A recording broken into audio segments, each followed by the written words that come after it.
Le titre du message de ce matin, c'est « Les œuvres de la sagesse ». Oui, c'est ça, c'est bien. Les œuvres de la sagesse. Vous savez, je ne sais pas si vous êtes conscient, comme plusieurs le sont, comme moi je le suis, mais c'est étonnant de voir à quel point notre société est frappée est fortement marquée par le relativisme. Hein? Il y a des commentateurs qui disent que le relativisme, c'est du nihilisme modéré, c'est-à-dire c'est la négation de Dieu. Ça rime à dire que Dieu, il n'y a rien à faire dans la patente, Dieu n'existe pas vraiment. C'est les hommes qui font ce qu'ils peuvent pour bien faire. Et notre société ne supporte plus beaucoup les valeurs fondées sur les évangiles. Alléluia. Le post-modernisme, parce que c'est comme ça qu'on parle maintenant, a son lot de déviations présentées par des activistes, des gens qui veulent absolument que ça passe, OK? C'est présenté comme des vérités nouvelles et inconnues des générations qui ont existé avant nous, comme si on était différent de ceux qui nous ont précédés. Et ces activistes, aujourd'hui, sont quand même forts. Ils sont passés maîtres dans l'art de faire passer monsieur et madame tout le monde. Monsieur et madame tout le monde, c'est moi, c'est toi, OK? Pour des arriérés, déviants, qu'il faut absolument corriger à la lumière de ces nouvelles valeurs qu'ils tentent d'imprégner dans la société. Et nous constatons, on peut constater que l'Église n'est pas nécessairement en marge. Vous allez comprendre. Elle a son lot de voix dominantes qui cherchent à imposer leur vue dans tous les aspects de la vie chrétienne. Une vie chrétienne parfaitement alignée avec les voix d'un monde pervers et corrompu. Il y en a dans l'Église. Et leurs voix, dans l'Église en général, OK? Et leurs voix sont fortes, sont des voix dominantes. Et si c'est comme ça, c'est parce qu'il y a une vérité qui doit être dite.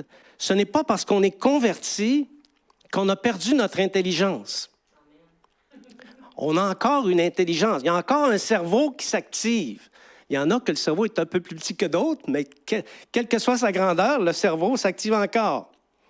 Et c'est la raison pour laquelle, même après la conversion, si le cerveau occupe l'espace, bien, l'esprit n'en occupe que moins d'espace. Et pour plusieurs, après leur conversion, leur tête forte demeure au centre de leur démarche. Ce n'est pas la parole, ce n'est pas le Saint-Esprit, c'est leur tête forte. Et elle passe même avant les sollicitations du Saint-Esprit. Et ça, c'est quand les sollicitations du Saint-Esprit sont dans l'équation. Parce que souvent, elles ne sont pas dans l'équation. Et au passage, chemin faisant, les vraies voix de la sagesse, celles de Dieu, en prennent pour leur rhume. Jésus a connu ce genre de situation et il a vécu une situation parfaitement comparable à ce qu'on vit aujourd'hui et il a dit des choses qui sont intéressantes et desquelles on va s'inspirer ce matin. Notre passage se situe dans Matthieu, passage de démarrage, se situe dans Matthieu, chapitre 11, versets 16 à 19, pour ceux qui font marcher leurs doigts. Matthieu, chapitre 11, versets 16 à 19. À qui comparerai-je cette génération? Elle ressemble à des enfants assis dans des places publiques et qui, s'adressant à d'autres enfants, disent « Nous avons joué de la flûte et vous n'avez pas dansé. Nous avons chanté des complaintes et vous ne vous êtes pas lamentés. Car Jean est venu ne mangeant ni ne buvant et ils disent « Il a un démon. » Le Fils de l'homme est venu mangeant et buvant et ils disent « C'est un mangeur et un buveur, un ami des publicains et des gens de mauvaise vie. » Mais la sagesse a été justifiée par ses œuvres. La sagesse a été justifiée par ses œuvres. Vous savez, pour les religieux, quand je dis religieux ici, ce n'est pas le fait d'aller dans une église. Là. Quand je dis religieux, c'est ceux qui préfèrent les rites à une relation d'amour, une relation authentique avec Dieu. Bien, pour ces gens-là, ce type de religieux, être détenteur de la vérité, ça veut dire qu'il n'y a rien d'autre. Ils pensent qu'ils sont détenteurs de la vérité, et pour eux, il n'y a rien d'autre. Il n'y a rien en avant, il n'y a rien en arrière, il n'y a rien à gauche, il n'y a rien à droite. Il n'y a que la vérité qu'ils pensent détenir. Okay? Ils sont bien campés sur leur certitude, et à cause de ça, Jamais ils ne ressentent le besoin de remettre en cause leur certitude. Alors, pour ce genre de personnes, la sagesse a beau s'exprimer.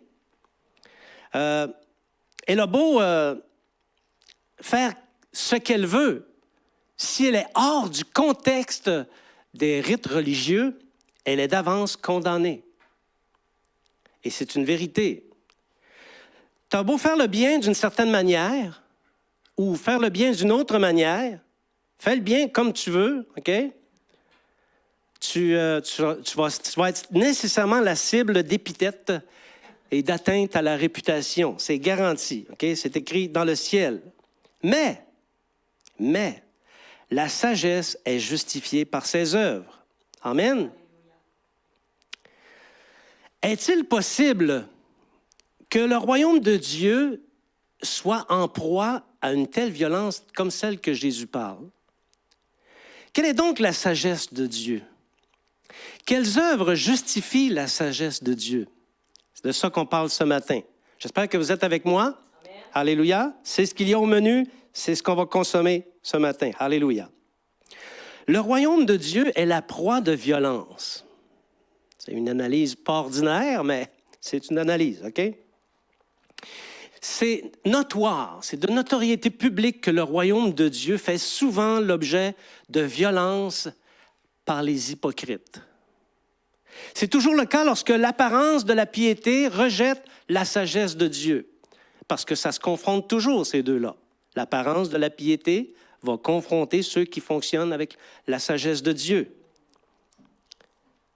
Le royaume qui était violenté au temps de Jésus. On va examiner un petit peu cette situation-là. OK? À l'époque de Jésus, il y avait beaucoup de discussions sur la venue du royaume de Dieu. En fait, c'est une des époques dans l'histoire d'Israël où il y avait une effervescence sur la venue imminente du royaume de Dieu sur la terre. Et il y a plusieurs passages bibliques qui nous parlent de ce contexte-là. Et du contexte, on peut faire un certain nombre de constats. Premièrement, les Juifs attendaient le Messie. Ce n'est pas l'Église qui attendait le Messie. L'Église n'était pas encore fondée. C'était les Juifs qui attendaient le Messie. Ils connaissaient très bien les passages qui concernaient le Messie et même des circonstances dans lesquelles le Messie apparaîtrait. Le ministère de Jean-Baptiste, parce que le ministère de Jean-Baptiste était quand même un ministère puissant, frappait de plein fouet l'hypocrisie religieuse. Aussi, il y avait un sentiment palpable que le temps était venu pour Israël d'être libéré du joug de l'Empire romain, du joug romain. Les Juifs également se posaient la question à quel moment l'Élie, qui était annoncé dans le prophète Malachie, si ma mémoire est fidèle au chapitre 4 et au verset 5, qu'on ne va pas aller voir ce matin, ils attendaient la venue d'Élie et se demandaient quand ce prophète réapparaîtrait sur la terre. Et bien d'autres éléments contextuels. Ce contexte a fait en sorte que le royaume de Dieu était forcé, violenté, parce que personne ne voulait demeurer en reste. Surtout les religieux. Ils ne voulaient pas demeurer en reste. Ils voulaient avoir part d'une certaine manière, selon leur point de vue, au royaume de Dieu. On va aller voir maintenant Matthieu, chapitre 11, versets 12 à 15. Matthieu, chapitre 11, versets 12 à 15. Depuis le temps de Jean-Baptiste jusqu'à présent, le royaume des cieux est forcé, et ce sont les violents qui s'en emparent. Car tous les prophètes et la loi ont prophétisé jusqu'à Jean, et si vous voulez le comprendre, c'est lui qui est l'Élie qui devait venir, que celui qui a des oreilles pour entendre, entende. Alors, vous voyez, ce ne sont pas des histoires que je raconte, la parole le dit. Et quand Jésus dit ceci, que celui qui a des oreilles pour entendre, entende, il est en train de nous communiquer quelque chose. C'est qu'il y a un élément mystérieux dans le passage en question. Toutefois, dans ce passage, Jésus nous montre qu'il était conscient du discours ambiant sur la venue du Messie. Il en était conscient. Toutefois, cette parole qu'il vient de prononcer est curieuse et mystérieuse. Et seulement celui qui a des oreilles pour entendre va l'entendre. Alléluia. Les violents dont parle Jésus, ce sont les grands du peuple qui cherchaient à s'approprier pour leur compte le vent de changement qui s'annonçait. Les chefs du peuple voulaient être aux premières loges. D'un côté, il y avait le politique. C'est pas d'aujourd'hui les questions politiques, ça remonte de loin. Hein? Le politique voulait chevaucher avec le prophète. Preuve en est la relation qui existait entre Hérode et Jean-Baptiste. Parce que Hérode donnait beaucoup d'attention à Jean-Baptiste, il l'écoutait attentivement, nous dit la Bible, et à chaque fois qu'il entendait Jean-Baptiste, il était perplexe, parce que Jean-Baptiste était quelqu'un de très solide dans le Seigneur, dans les voies du Seigneur. Il avait sur lui aussi l'Esprit Saint, et il disait des choses de belles choses concernant le royaume de Dieu, et ça laissait Hérode perplexe. Hein? Quand on demeure perplexe, c'est que ce qu'on vient d'entendre nous a atteint au plus profond de nous et ça nous déstabilise. Et Hérode a été déstabilisé. Je crois qu'au jour du jugement, lorsqu'Hérode va passer devant le tribunal de Christ, il n'y aura pas beaucoup de raisons, de manières de justifier la manière dont il a traité Jean-Baptiste. Et malheureusement pour lui, je pense que le pire l'attend. Donc ça, c'est le politique. Le religieux, lui, de son côté, cherchait à minimiser les belles œuvres du prophète Jean-Baptiste et les œuvres que Jésus avait commencé à produire et qu'il a continué à faire par la suite. Donc, pour les religieux, il fallait abaisser ça un peu, cette tension religieuse qui était provoquée par Jean-Baptiste et par le Seigneur Jésus. Donc, chacun avait une réaction et ça produisait une manière de forcer le royaume de Dieu. Pour les religieux, il était hors de question de laisser une couple de mystiques, hein, parce que pour eux, Jean-Baptiste et Jésus, c'était deux mystiques. Il était hors de question de laisser ces deux mystiques influencer le peuple et faire courir au peuple le risque d'être envahi par les Romains et d'être détruit. Okay? Mais que pouvait-il faire? Parce que le peuple écoutait attentivement, le peuple écoutait religieusement les deux mystiques en question. Et c'est là, peut-on imaginer on l'imagine, c'est pas écrit dans la Bible. Je fais appel à votre cerveau ici, OK?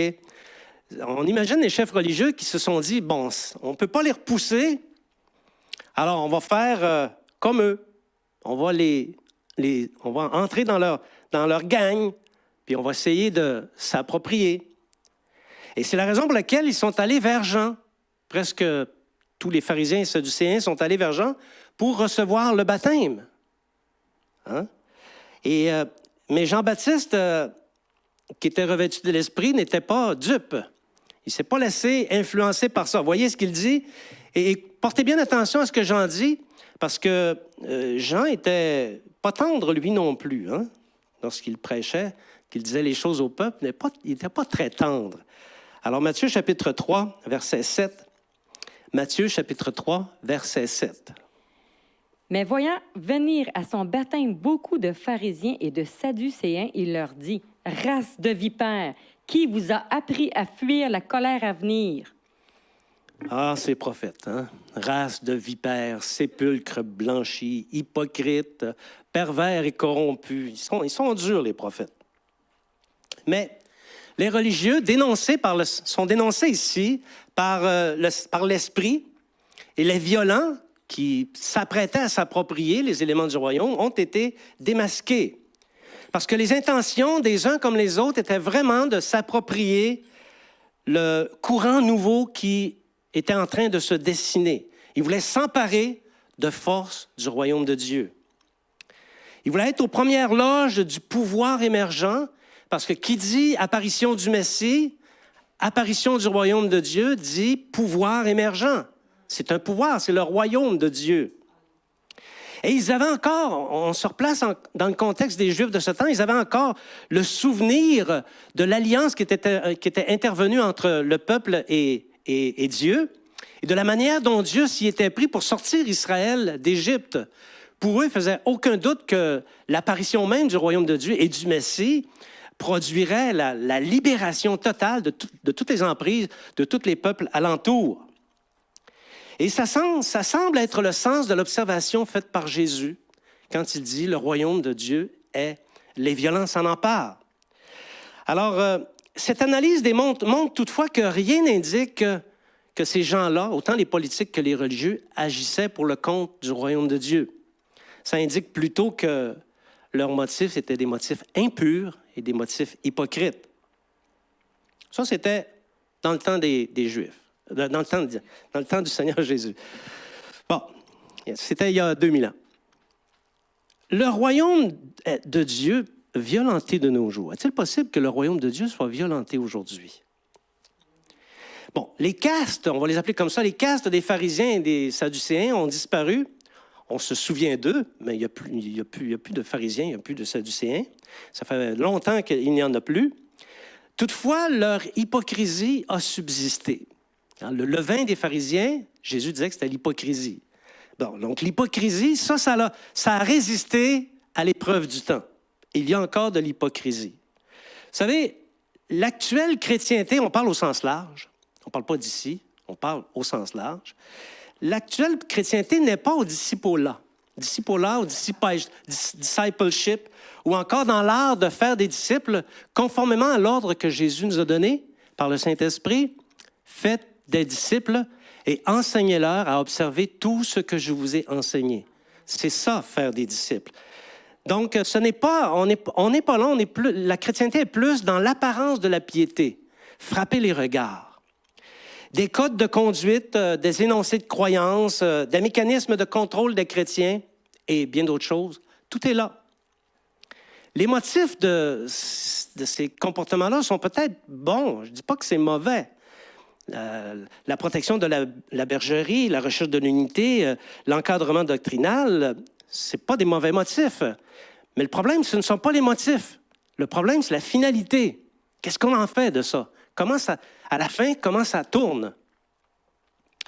Je vais vous donner un exemple, OK? Et là, vous allez faire un exercice d'imagination avec moi. D'accord? Prenez n'importe quelle dénomination chrétienne. Pensez à une dénomination chrétienne, n'importe laquelle. Ça peut être la nôtre, ça peut être une autre. Il y a plusieurs des dénominations chrétiennes. Pensez à une qui sont convaincus, qui sont détenteurs de la vérité, puis qui font les bonnes choses. OK? Imaginez maintenant que Jean-Baptiste apparaisse dans ce milieu. Ou encore que Jésus, pourtant si adulé par leur bouche, apparaisse au milieu d'eux. Imaginons ça, là. Jésus ou Jean-Baptiste qui apparaît. Pas dans leur apparence de l'époque. Jean-Baptiste était revêtu d'une peau de mouton, qu'importe, là. Il était revêtu d'une peau. Et puis Jésus avait un habillement différent de Jean-Baptiste, mais pas dans cet état-là. Dans l'état d'un disciple. Dans l'apparence d'un disciple, un vrai disciple authentique. Quelqu'un qui croit les évangiles, qui a entendu les enseignements du Seigneur Jésus et qui les pratique dans sa vie. OK? Imaginons que ça rentre dans une église. Bien, je pense que dans beaucoup d'assemblées, il y en a qui seraient surpris. La sagesse de ces gens, leur discours probablement serait rejeté. Parce que l'Église n'est est de moins en moins capable de supporter la vérité, les vraies choses. Cette semaine, je parlais avec Mimi, on parlait ensemble, et puis dans nos lectures, on est frappé du nombre d'avertissements qui se retrouvent. On lit dans la Genèse, il y a des avertissements, on lit dans les prophètes, il y en a des avertissements, on lit dans les livres de la sagesse, il y a des avertissements, dans les évangiles, il y a des avertissements. Des avertissements, il y en a partout. Et des avertissements, c'est la vérité. Et ceux qui marchent dans l'authenticité respectent les avertissements qui sont donnés. C'est d'un couvert à l'autre. Et pour cette raison, parce que l'Église, beaucoup de gens sont de moins en moins capables de supporter la vérité, dans beaucoup d'assemblées, il y a des sages qui se taisent. Et si leur voix s'élevait, elle serait réprimée. Et comme ils veulent la paix, bien, ils se taisent. On ne veut pas faire de remous. On est conscient de tout ça, mais on ne veut pas faire de remous. Vous voyez dans Amos, chapitre 5, verset 13, comment ça exprime cette vérité. Amos, chapitre 5, verset 13. Voilà pourquoi, en des temps comme ceux-ci, le sage se tait, car ces temps sont mauvais. Les sages se taisent. Quand les temps sont mauvais, les sages se taisent. Parce que les sages ne veulent pas faire la guerre. Les sages ne veulent pas avoir de confrontation. Alors, il découle de cet état de fait de notre génération, de ce que vit notre génération et de l'influence qu'en subit l'Église au sens général, il en découle une liquéfaction. C'est un grand mot qui veut dire ça se liquéfie, ça devient liquide. Ce qui était solide commence à s'effoirer. OK? Et une liquéfaction de la vertu chrétienne, et c'est exactement ce terreau. Vous pouvez le lire dans le livre L'Impie démasqué. Si vous ne l'avez pas encore, vous pouvez vous le procurer. C'est ce terreau qui favorisera éventuellement l'apostasie à venir, parce qu'il va y avoir une apostasie, un abandon de la foi. À force de tout relativiser, on n'entendra plus les Jean-Baptistes envoyés par Dieu, et les docteurs de choses agréables violenteront le royaume de Dieu. Jésus, sagesse de Dieu. Vous savez que Jésus est le point central des Écritures. Le lecteur de la Bible comprend ça. Il voit Jésus d'un couvert à l'autre de la Bible. Jésus, c'est le point central de la Bible. Et c'est pour ça aussi qu'on dit, une des raisons pour lesquelles on dit, Jésus est la parole de Dieu. Okay? Toutes les Écritures témoignent de Jésus. Il se trouve dans la création, il se retrouve dans les théophanies. Les théophanies, ce sont les situations d'apparition d'anges qu'on retrouve surtout dans l'Ancien Testament. Pardon. Apparition de Dieu sous forme humaine, théophanie. Il se retrouve dans les prodiges qui se sont produits, dans les miracles, dans les délivrances. Jésus est partout. Il est partout dans la Bible. Le témoignage du Proverbe 8. Proverbe 8, c'est un proverbe que tu devrais consulter souvent. Retiens ça, Proverbe 8. Et va le lire une fois de temps en temps. Ça requinque le chrétien. Okay? On retrouve dans ce proverbe un éloge très élaboré de la sagesse de Dieu. Le nom de Jésus n'apparaît pas dans le Proverbe 8. Tu ne verras pas le Seigneur Jésus. OK? Mais quand tu en fais la lecture, OK? Bien, il ne peut que s'agir de Jésus. Voici quelques éloges. On va regarder quelques passages, 4 passages du chapitre 8 que j'ai sélectionnés. C'est chapitre 8, verset 12, 8, 14 à 15, 23, 25, 34, 35. Donc, 12, 14, 15, 23, 25, 34, 35, ce sont des passages que j'ai sélectionnés parce que je ne vais pas lire tout le Proverbe 8. Alors, on va demander à notre lectrice favorite. Moi, la sagesse, j'ai pour demeure le discernement, et je possède la science de la réflexion. Le conseil et le succès m'appartiennent. Je suis l'intelligence, la force est à moi. Par moi, les rois règnent, et les princes ordonnent ce qui est juste.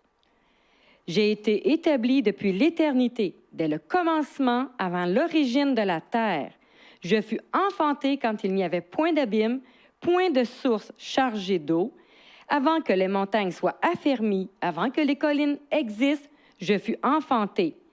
Heureux l'homme qui m'écoute, qui veille chaque jour à mes portes et qui en garde les poteaux. Car celui qui me trouve a trouvé la vie et il obtient la faveur de l'Éternel.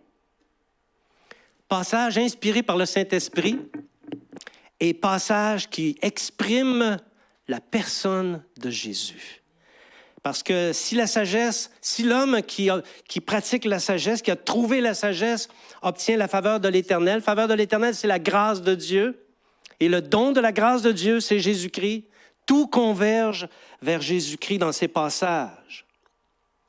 Alors ça, c'est le témoignage du Proverbe 8 au sujet de la sagesse. Maintenant, on va regarder le témoignage des évangiles. L'Évangile, c'est la bonne nouvelle de l'apparition de la sagesse de Dieu parmi les hommes afin qu'ils soient sauvés. Considérez ces 2 passages dans 1 Corinthiens. Les 2 se trouvent dans 1 Corinthiens. On va commencer par 1 Corinthiens 1, 23, 24. Nous prêchons Christ, scandale pour les Juifs et folie pour les païens, mais puissance de Dieu et sagesse de Dieu pour ceux qui sont appelés tant Juifs que Grecs. Christ et son sacrifice, Christ crucifié, c'est la sagesse de Dieu pour ceux qui sont appelés. Amen. Alléluia. Maintenant, 1 Corinthiens, chapitre 2, versets 7 à 8. 1 Corinthiens, chapitre 2, versets 7 à 8. Nous prêchons la sagesse de Dieu, mystérieuse et cachée, que Dieu, avant les siècles, avait destinée pour notre gloire, sagesse qu'aucun des chefs de ce siècle n'a connue, car s'ils l'eussent connue, ils n'auraient pas crucifié le Seigneur de gloire. Voyez-vous, il associe dans ce passage Jésus-Christ crucifié à la sagesse de Dieu. Alléluia. La sagesse de Dieu, c'est le Seigneur Jésus. Le Seigneur Jésus est l'expression même du Proverbe 8, et en lui est le chemin, la vérité et la vie. Nul ne vient au Père que par lui. Jésus, si tu cherches Dieu, emprunte le chemin de Dieu. Le chemin de Dieu, pourvu dans sa sagesse, c'est le Seigneur Jésus.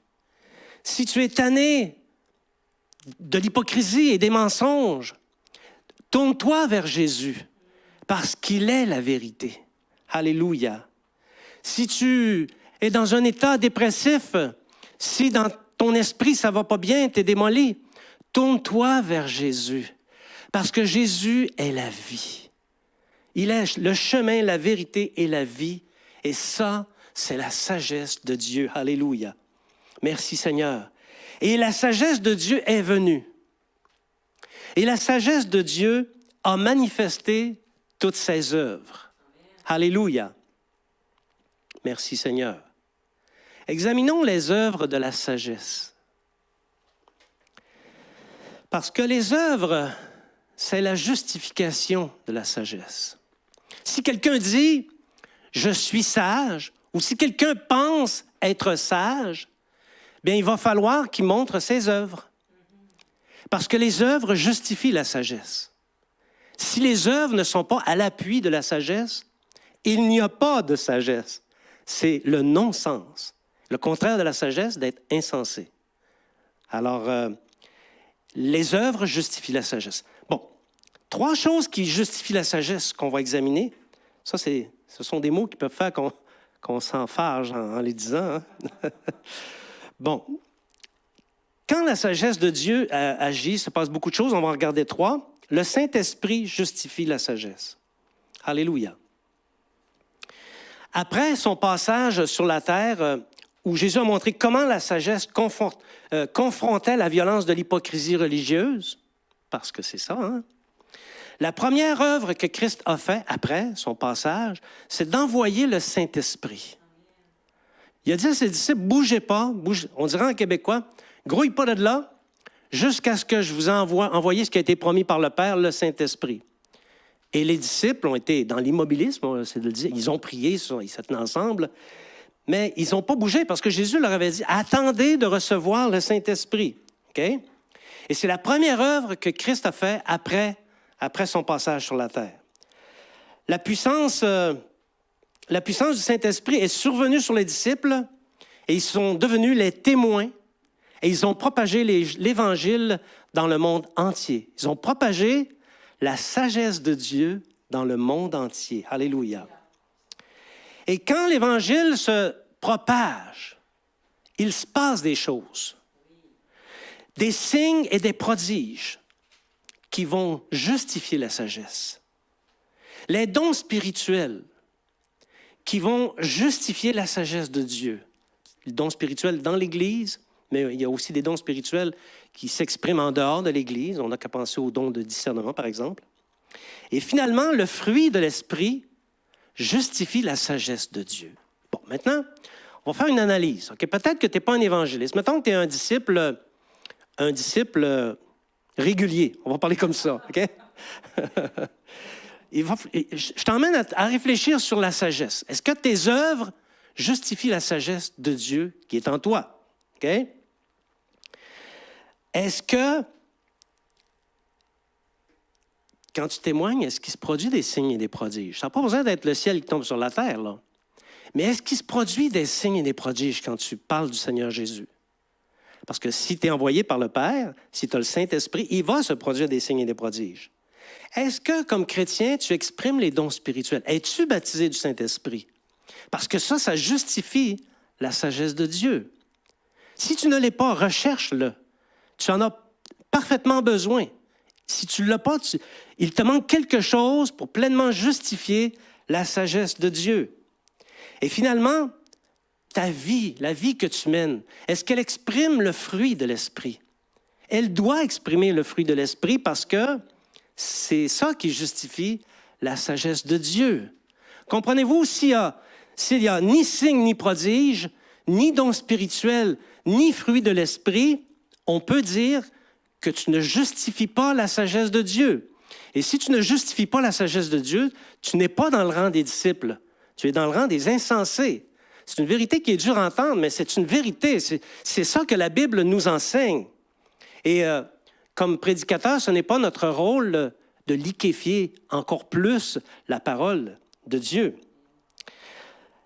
Et c'est facile maintenant de comprendre que toutes ces justifications qui viennent de l'Esprit, OK, font la guerre aux violents, les hypocrites, et ceux qui rejettent la sagesse de Dieu sous le couvert de la fausse piété. Ça explique pourquoi aussi dans l'Église, parfois, il y a des conflits. Hein, on dit que les conflits viennent de la chair. Ça ne vient pas du Saint-Esprit. Ça vient de la chair, les conflits. Deuxième chose qui justifie la sagesse, l'Église. L'Église de Christ. L'Église est l'œuvre de Christ pour le salut des âmes dans le monde. Et on se souvient sur la foi des paroles de Jésus qui disait « Qui dit-on que je suis? » Pierre a dit « Tu es le Christ, le Fils du Dieu vivant. » Et Jésus a dit « Pierre, sur ces paroles, je bâtirai mon Église. » C'est une autre œuvre de Christ, la construction de l'Église. Alléluia. C'est par le témoignage de l'Église que les ignorants devraient être mis en face de la vérité. Les choses que j'ignorais, qui étaient mal, c'est l'Église et l'enseignement de l'Église qui vont me faire voir qu'elles sont mal. Et je vais acquérir la sagesse et je vais justifier la sagesse de Dieu. Donc, c'est l'Église qui fait ça. L'Église de Christ est parfaite et il faut savoir se conduire en son sein. On ne fait pas n'importe quoi dans l'Église de Christ. Parce que l'Église de Christ est la colonne et l'appui de la vérité. Et si l'Église de Christ ne se préoccupe plus de la vérité, il ne fait pas beau en la demeure. 1 Timothée, chapitre 3, verset 15. Mais afin que tu saches, si je tarde, comment il faut se conduire dans la maison de Dieu, qui est l'Église du Dieu vivant, la colonne et l'appui de la vérité. La maison de Dieu. C'est la raison pour laquelle, personnellement, je suis un peu allergique à ceux qui empruntent les choses du monde. Je ne vais pas les nommer, OK? Mais des choses qui sont à la mode, par exemple. Là. Ben, je ne parle pas des vêtements nécessairement. Là. En tout cas, les choses du monde, OK? Puis qu'ils importent ça dans l'Église. Je suis allergique à ça parce que c'est la maison de Dieu. On ne doit pas amener d'interdit dans la maison de Dieu. On ne doit pas souiller la maison de Dieu. Et la maison de Dieu, lorsqu'elle se tient, elle est la colonne et l'appui de la vérité. Amen. Et la vérité, c'est Jésus. Je suis le chemin, la vérité et la vie. Amen. Que j'entende Amen là-dessus? Alléluia. Alléluia. Merci Seigneur. L'Église justifie les œuvres de Dieu en ce qu'elle opère par le biais des 5 dons ministériels. Vous les connaissez tous maintenant. Le premier, don d'apôtre. Le deuxième, évangéliste. Le troisième, prophète. Le quatrième, docteur. Le cinquième, pasteur. Alors, ça c'est l'ordre, c'est la manière dont Dieu a prévu l'ordre dans l'Église. Et lorsque l'ordre de Dieu est établi dans l'Église, elle justifie la sagesse de Dieu. C'est la raison pour laquelle il est important de rechercher ces choses-là. Vous savez, je ne crois plus du tout, et ça fait longtemps au modèle centré sur le pasteur principal. Il y a longtemps que je ne crois plus à ça. Et ici, à l'Église EVR, on aspire à avoir les 5 dons ministériels. Bon, peut-être on n'est pas encore assez développé, mais le jour va venir où le Seigneur va nous donner les 5 dons ministériels. Et quand on a ça, comme Église, nous justifions la sagesse de Dieu. Alléluia. Les ennemis de l'Église, ce sont les violents qui cherchent à usurper l'autorité du Père. Et croyez-moi, il y en a. Il y en a. Quand quelqu'un se convertit à la foi au Seigneur Jésus, on doit avoir les yeux ouverts. Est-ce que c'est un futur violent qui va usurper l'autorité de Dieu ou chercher à usurper l'autorité que Dieu a placée dans l'Église? On peut se poser la question. Alors, les églises qui sont, c'est une expression qui m'est propre, pastoraux-centrées, qui sont centrées sur le pasteur, sont en grand danger de violence. Il y a du danger que la violence s'exprime. Je ne dis pas que c'est automatique, c'est pas ça que je dis, mais le risque est là. Et la raison pour laquelle c'est un risque, c'est que l'ordre humain va finir par s'installer et remplacer l'ordre de Dieu tel que voulu par Dieu. Et l'ordre humain, qu'est-ce qu'il fait? Il résiste. Il résiste à Dieu. Il résiste à l'Esprit. Et l'ordre humain, même, souvent, n'entend pas les sollicitations du Saint-Esprit. C'est pour ça que parfois, il se passe des choses dans les églises. Tu te dis, mais comment le pasteur a-t-il pu laisser passer ça? Et c'est parce qu'il ne l'entend pas. Il n'entend pas la voix de l'Esprit. C'est son esprit humain qui s'exprime. Donc, quand un jeune converti arrive, je ne mets pas d'ordre d'année là, ou de mois, quand un jeune converti pense être devenu supérieur au maître, et ça existe, bien, il y a danger de violence dans le royaume de Dieu. Quand un don ministériel en conteste un autre, quand le pasteur ne reconnaît pas l'autorité de l'évangéliste, il y a danger de violence dans le royaume. Quand l'enflure de l'orgueil frappe à la porte du cœur d'un ou d'un autre, il y a danger de violence. Et à cause de cela et de bien d'autres dangers de violence, la sagesse de Dieu, si la sagesse de Dieu se manifeste, ce qui peut arriver assez souvent parce qu'on est dans l'Église de Christ, elle risque d'être rejetée sans appel. Elle a beau se manifester, elle va être rejetée. C'est la raison pour laquelle l'un des deux volets de notre mission, ce sont ceux qu'on appelle les affligés du formalisme, ceux qui ont été brisés par les violents dans l'Église. Et on sait que ceux qui affligent leur âme à cause de la violence qu'ils voient dans le monde et de la violence qu'ils voient aussi dans les assemblées, bien, ils sont souvent malmenés. Oui, parce qu'ils réagissent, ils ont des réactions. Et ils vont être malmenés. C'est comme s'ils devenaient une brebis à part, une brebis noire. Ah, lui, c'est elle, c'est la brebis noire de l'Église. Et non, c'est qu'elle afflige son âme. Elle voit ce qui se passe. La sagesse de Dieu qui est dans cette personne réagit. On ne peut pas voir le mal se produire sans avoir aucune réaction. Ça ne se peut pas. Donc, les disciples, l'Esprit justifie la sagesse. L'Église justifie la sagesse. Les disciples justifient la sagesse. Et ici, on ne parle pas des chrétiens au sens général, OK? Parce que les chrétiens au sens général ont tendance à escamoter les enseignements de Jésus et à relativiser les évangiles.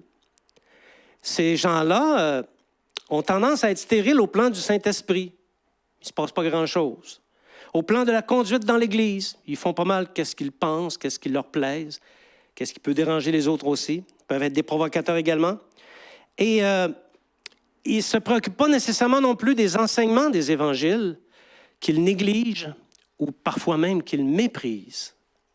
Non, ici on parle des disciples, les vrais, ceux qui ont été appelés par le Seigneur et qui se sont laissés transformer par le renouvellement de l'intelligence, qui sont remplis du Saint-Esprit et qui accomplissent la sagesse de Dieu. OK? Alors, on s'entend ici pour dire que c'est cette population de croyants qui intéresse le Seigneur. Les autres les intéressent aussi, mais ils sont tellement le cou raide que le Seigneur ne peut rien faire avec eux. Il y a un temps où il se désintéresse lui aussi. Non, on parle de ceux qui sont authentiques, ceux qui font la volonté de Dieu. Les autres, il leur arrivera, qu'est-ce qui leur arrivera? Et ce sera leur souci à eux, pas le nôtre. On les reconnaît assez facilement, les vrais disciples. On va parler des disciples, pas les vrais disciples, les disciples, OK? Ils ne sont pas plus grands que le maître. Mais il y a une chose, ils sont comme lui. Et puisque le maître a été rejeté, bien, ils ont tendance aussi à être rejetés par les autres. Ils sont remplis du Saint-Esprit. Ils sont poussés par le Saint-Esprit à faire de belles œuvres. Alléluia. Et ces œuvres tranchent avec l'anémie environnante. Parce que si tu regardes comme il faut, dans beaucoup d'assemblées, c'est anémique. Ah, il peut y avoir des belles louanges, mais ce n'est pas parce qu'il y a des belles louanges que ce n'est pas anémique. On parle des œuvres de Dieu ici. Et les œuvres de Dieu tranchent, ça tranche. Et les disciples, dans la réalité des choses, les disciples dérangent. Ils dérangent aussi parce qu'ils croient la parole de Dieu, et ils l'aiment, et ils la pratiquent. Ils l'apprennent, ils la méditent, ils l'enseignent aux autres, ils enseignent aux autres à la mettre en pratique. Et ces gens-là entendent le Seigneur Jésus jour de jour, et ils entendent le Seigneur Jésus la nuit, et ce qu'ils entendent du Seigneur Jésus, ils le répètent. Ils le répètent à haute voix, haut et fort, ce qu'ils ont entendu, ils le répètent. Matthieu chapitre 10, verset 27. Matthieu chapitre 10, verset 27. Ce que je vous dis dans les ténèbres, dites-le en plein jour. Et ce qui vous est dit à l'oreille, prêchez-le sur les toits.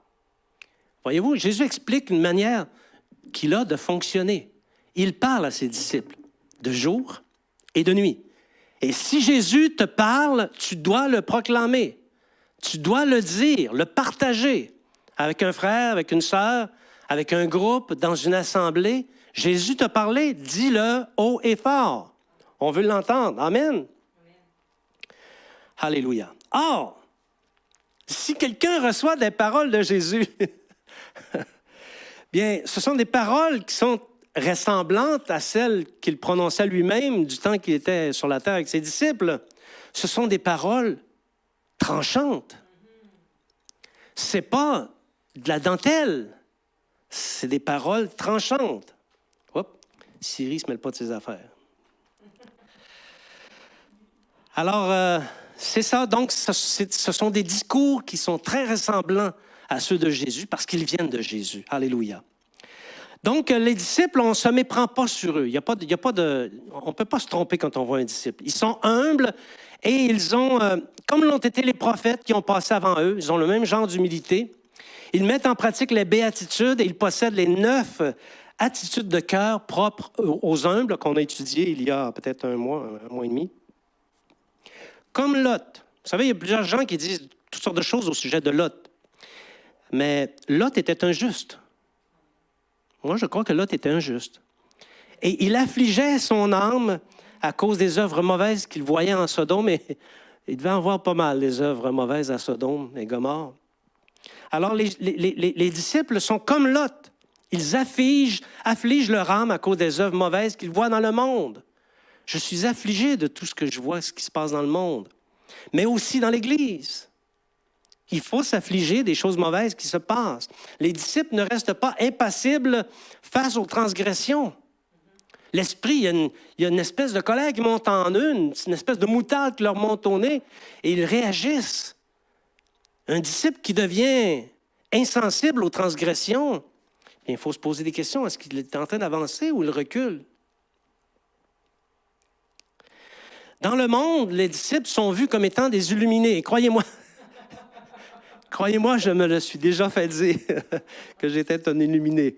Donc, en tout cas, ça ne m'a pas fâché, là. Mais ils sont vus comme des illuminés. Et par ceux qui ont l'apparence de la piété, donc les hypocrites, ceux qui ont tendance à faire violence dans l'Église, ils sont violentés et leurs œuvres fondées sur la sagesse rejetées. Est-ce que ça ne vous fait pas voir des choses, des situations que vous avez expérimentées occasionnellement? Et ça arrive parce qu'ils suivent le Seigneur Jésus. Et c'est arrivé au Seigneur Jésus, ça leur arrive aussi. S'ils m'ont persécuté, ils vous persécuteront. Parce que vous savez que Jésus a été appelé Béelzébuth. Belzéboum, Belzébuth, qu'importe, là. Bien, ils vont se faire appeler eux autres aussi comme étant Belzébuth. On va dire d'eux, ce sont des rebelles. Ils sont du diable. Ils se prennent pour d'autres. Les disciples ne peuvent pas être stériles parce que Jésus portaient du fruit. Les disciples portent du fruit, ils sont comme leur maître. Leur bouche porte du fruit et leurs actes aussi portent du fruit. Et parce qu'il en est ainsi, ils justifient la sagesse de Dieu à leur tour. Amen. Alléluia. Jean chapitre 15, verset 5. Celui qui demeure en moi et en qui je demeure porte beaucoup de fruits, car sans moi, vous ne pouvez rien faire. Il n'y en a pas 10 catégories de chrétiens. Hein? Il n'y a que ceux en qui Jésus demeure et qui portent beaucoup de fruits. Il n'y a que ceux-là. Et ce type de chrétien est très efficace dans la confrérie des disciples, mais risque d'être rejeté par l'assemblée des violents. Vous voyez un peu les nuances? Un autre passage, 1 Timothée, chapitre 3, verset 16. 1 Timothée, chapitre 3, verset 16. Et sans contredit, le mystère de la piété est grand. Celui qui a été manifesté en chair, justifié par l'Esprit, vu des anges, prêché aux gentils, cru dans le monde, élevé dans la gloire. Amen. Voilà, c'est un mystère, le mystère de la piété, qui justifie la sagesse de Dieu. Christ, sagesse de Dieu, a été justifié par l'Esprit, par l'Église et par les disciples véritables. Tous ont accompli les œuvres de la justice et en eux, on peut reconnaître la sagesse de Dieu. Amen. J'invite les musiciens ici.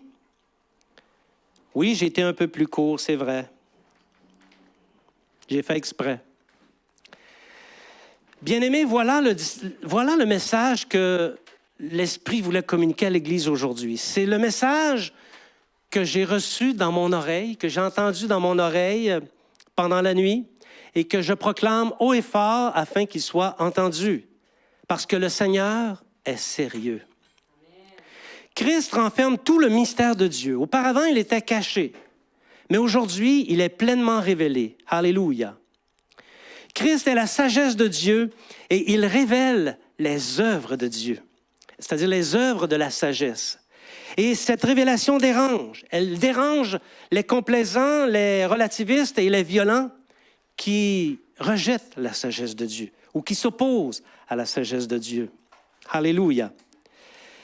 Quelles sont tes attitudes? C'est beau parler de ces choses-là, mais il faut s'examiner un peu. Es-tu de ceux qui résistent à la sagesse de Christ? Et qui regardent les œuvres, et qui regardent ces œuvres comme ne méritant pas toute l'attention à laquelle elle a droit? Es-tu de ceux qui aspirent de tout cœur à bien accueillir Christ et les œuvres de sa sagesse? Ça demande une certaine disposition. Dans toutes leurs dimensions, les œuvres de la sagesse, dans toutes leurs dimensions, les dimensions du Saint-Esprit, les dimensions de l'Église de Christ et les dimensions du disciple mu par l'Esprit de Christ. Quelle est ta position? À quel endroit tu te situes? Donc, au nom du Seigneur, attache-toi aux œuvres de la sagesse pour les accomplir toutes, sans aucune exception. Combat la violence qui est faite aux œuvres de la sagesse. Sois pas neutre. Combat la violence. Et alors, tu seras rempli d'assurance au jour où tu comparaîtras devant Christ. Il reconnaîtra sa propre sagesse dans ta vie et il va te donner toutes les récompenses qui seront tiennes. Amen. Alléluia. Merci Jésus.